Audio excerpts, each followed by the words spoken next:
ओम नमो भगवते वासुदेवाय नमः। ये है हमारा चैप्टर 3 का लास्ट कार्ड जिसका नाम है कॉन्करिंग लस्ट। ठीक है, और ये दोहा भी श्लोक भी आखिरी ही है चैप्टर 3 का। कहीं ना कहीं हमें समझा रहे हैं कि हम किस तरह से अपने इस माइंड को, सेंसेस को, डिज़ायर्स को कंट्रोल कर सकते हैं। तो इसमें श्री कृष्ण जी अर्जुन को बोलते हैं नोइंग, मैसेज जो है knowing the self to be transcendental to the intelligence, one should control the lower self by the higher self and thus by spiritual strength defeat this elusive enemy known as lust। वो control करने के लिए बोल रहे हैं कौन से higher self ही lower self को कंट्रोल कर सकता है, एक नॉलेज गेन कर सकता है और इस एनिमी जिसको लस्ट है उसको ख़त्म कर सकता है। बेसिकली श्री कृष्ण जी हमें यहाँ पर क्या बोल रहे हैं, उनका जो मैसेज है वो बहुत क्लियर है हमारे लिए। वो बोल रहे हैं कि हमें अगर इस एनिमी को ख़त्म करना है, ठीक है, कौन से एनिमी, लस्ट को ख़त्म करना है, तो हमें क्या होना चाहिए, हमें सेल्फ की नॉलेज होनी चाहिए। अब जो सोल है वो भगवान का पार्ट है, कहीं ना कहीं डिवाइन पार्ट है।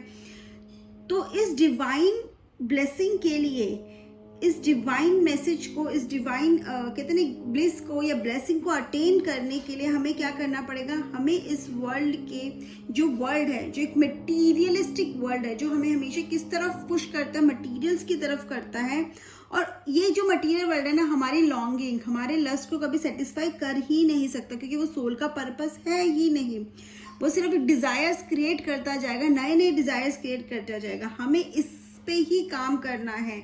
हमें अपने इंटेलेक्ट को ट्रेन करना पड़ेगा कि वो इस तरह से सोचे कि कहीं ना कहीं वो माइंड और सेंसेस को कंट्रोल कर पाए। हमने लास्ट कार्ड में समझा था कि सबसे सुप्रीम पावर किसके पास है, सोल के पास है। सोल हमारा इंटेलेक्ट कंट्रोल करता है, इंटेलेक्ट माइंड कहीं ना कहीं सेंसेस को कंट्रोल करता है। तो इसको और अच्छे से समझने के लिए ना एक एग्जाम्पल है, वो है कि एक वो होता है, उस एग्जाम्पल के साथ समझाया गया है किस तरह से हम इसको कंट्रोल कर सकते हैं। नहीं करेंगे तो क्या होगा, लाइक इट इज लाइक कि 5 घोड़े हैं, ठीक है, एक रथ है जिसके जो 5 घोड़े बंधे हुए हैं, ठीक है, 5 घोड़ों के रेन बना हुआ है जो उनके मुंह से जाते हैं, जो होता है ना जिनसे वो बांधते हैं रेन, जिसको पकड़ता है चैरियट, पकड़ते चैरियट उसको कंट्रोल करता है। वहां पे एक चैरियट है जो उसको पकड़ रहा है, जो उसको रथ को चलाएगा, और उसके पीछे पैसेंजर बैठा है। ठीक है, आइडियल सिचुएशन में क्या होना चाहिए, जो पैसेंजर है वो चैरियट को बताएगा कि कहाँ जाना है, बट यहाँ पर पैसेंजर सो गया है, वो चैरियट को नहीं बता रहा। चैरियट ने भी ना बहुत ज़्यादा वो नहीं करा, चैरियट के पास कुछ पता ही नहीं है, तो चैरियट ने कंट्रोल छोड़ दिया। चैरियट के हाथ में भी कंट्रोल नहीं है, चैरियट उसमें सीरियस नहीं है क्योंकि उसको पता ही नहीं कहाँ जाना है, तो जहाँ जा रहा है वहाँ चल रहा है। अब यहाँ पे क्या हुआ, जब चैरियट ने थोड़ा सा लूज छोड़ा तो क्या हुआ, कंट्रोल किसके हाथ में आ गया, जो रेंस थी ना वो लूज हो गई और कहीं ना कहीं कंट्रोल आ गया उन 5 घोड़ों के हाथ में। अब वो जहाँ चाहे वहाँ जा सकते हैं, जहाँ पे उनको अच्छा लगे। अब अगर इसे हम समझे तो वो 5 फोर्सेस हैं क्या, वो हमारे 5 सेंसेस हैं। जो रेन है, जो उसके अंदर से जो उनको कंट्रोल कर सकता है, वो क्या है, वो बेसिकली हमारा माइंड है, राइट, जिनको जो 5 सेंसेस को कंट्रोल कर सकता है।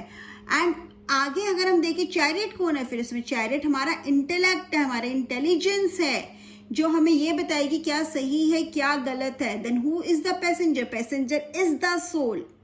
हमारी लाइफ में क्या हो रहा है, हमारी रियल लाइफ में क्या हो रहा है, जो हमारी सोल है, ठीक है, यानी कि जो पैसेंजर है वो तो सो गया है, और जो इंटेलेक्ट है उसको भी कोई, क्योंकि सोल ही तो है जो इंटेलेक्ट को कंट्रोल करेगी। जब हमने उसको कोई कमांड ही नहीं दिया, हम उसको कंट्रोल ही नहीं कर रहे, तो ये सबसे ज़्यादा इसका इफेक्ट हो गया हमारे सेंसेस पे, और वो डिज़ायर्स की तरफ भागता ही जा रहा है, और जहाँ वो जाएगा हमें वहीं जाना पड़ेगा। हम इधर उधर घूम रहे हैं, हमारी सोल पीछे बैठी हुई, पैसेंजर पीछे बैठा, कभी इधर साइड जा रहा है, कभी उस साइड जा रहा है। ऐसे हमारे साथ भी होती है ना, कभी हमें ये चीज़ चाहिए, कभी हमें वो चीज़ चाहिए, एक चीज़ मिल गई तो दूसरी चाहिए, क्योंकि हम वो चीज़ कर ही नहीं रहे हैं जो हम चाहते हैं।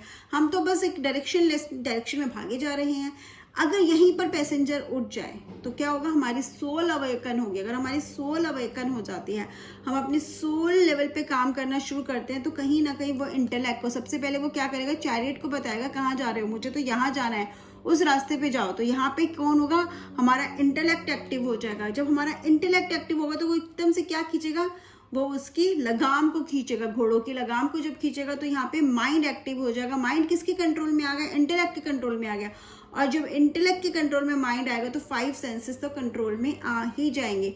तो फाइनली हमें किस पर वर्क करने की ज़रूरत है? हमें अपने माइंड, हमें अपने सोल पे वर्क करने की ज़रूरत है। और उस सोल पे जब हम कनेक्ट करेंगे तब भी हम इस लस्ट से कॉन्कर कर सकते हैं, इससे बाहर आ सकते हैं, डिजायर के इस विशियस सर्कल से बाहर आ सकते हैं। इन जनरल लाइफ में भी ये मैसेज हमें यही दे रहा है कि हम किसी तो डिजायर के पीछे भाग रहे हैं, जो हम बस भाग रहे हैं, बिना सोचे समझे भाग रहे हैं। हमें ये समझने की जरूरत है क्या जिस चीज के पीछे हम भाग रहे हैं, जिस चीज के लिए हम परेशान हो रहे हैं, वो हमारे लिए जरूरी भी है या नहीं, राइट? तो ये मैसेज मुझे समझ में आया, आप लोगों को क्या समझ में आया कमेंट सेक्शन में जरूर बताएं। जय श्री कृष्णा।